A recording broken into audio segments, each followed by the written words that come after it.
శాసన మండలిలో ఇప్పటికి వైఎస్ఆర్ కాంగ్రెస్ పార్టీదే ఆధిపత్యం ఉంది. కాబట్టి ఇప్పుడు రివర్స్ గేర్లో స్టార్ట్ చేశారన్నమాట. ఎమ్మెల్సీలని అవమానిస్తే అంటే నిబంధనలకు విరుద్ధంగా ప్రవర్తిస్తే వాళ్ళని పిలిచి విచారించేటటువంటి కార్యక్రమం.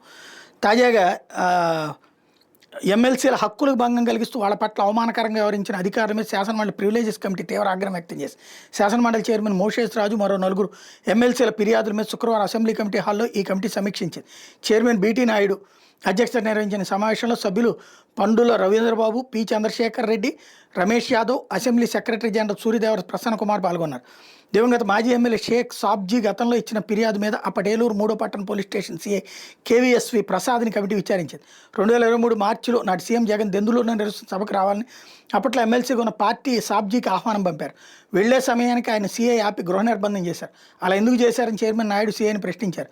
సీఎం సభలో ఆయన గొడవ చేస్తారని ఆపేమని సీఎం చెప్తే గృహ నిర్బంధం ఎట్టా చేస్తారు, సాబ్జీ అయిన రౌడీ షీటరా, మావోయిస్టులతో సంబంధాలు ఉన్న వ్యక్తి అని చైర్మన్ నిలదీశారు. ఎస్పీ ఆదేశాలతో చేశానని సీఐ చెప్పగా వచ్చే సమావేశానికి ఎస్పీని పిలిపించాలని చైర్మన్ ఆదేశించారు. కమిటీకి ఫిర్యాదు చేశాక కొంతకాలానికి సాబ్జీ చనిపోయారని వివరణ ఇవ్వాలని కమిటీకి 3 సార్లు లేఖలు పంపిన ఎందుకు స్పందించలేదని సీఐని చైర్మన్ నాయుడు ప్రశ్నించారు. ఇకపోతే మండలి చైర్మన్ కొయ్య మోషేశ్వరరాజు ఫిర్యాదు మీద Bhimavaram sub registrar T Prasad రెడ్డిని కమిటీ విచారించారు.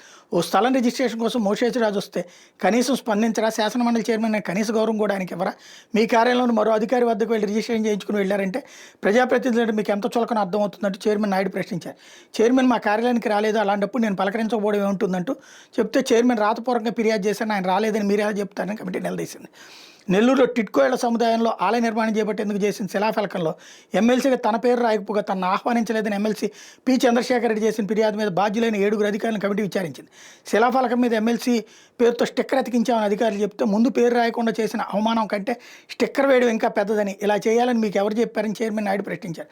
కలెక్టర్ ఇచ్చిన ఆదేశాల మేరకు చేశాను అధికారులు చెప్పి వచ్చే సమావేశానికి కలెక్టర్ను పిలవమని చైర్మన్ ఆదేశించారు.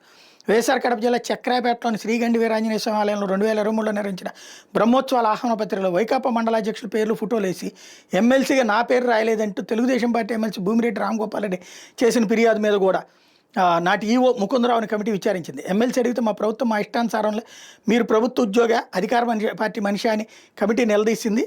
అప్పట్లో ఉన్న పరిస్థితుల దృష్ట్యా పొరపాటు జరిగిందని ముకుందరావు చెప్పుకో చేసిందంతా చేసి ఇప్పుడు పొరపాటు జరిగిపోయిందంటే సరిపోయిందంటూ కమిటీ ఆగ్రహం వ్యక్తం చేసింది.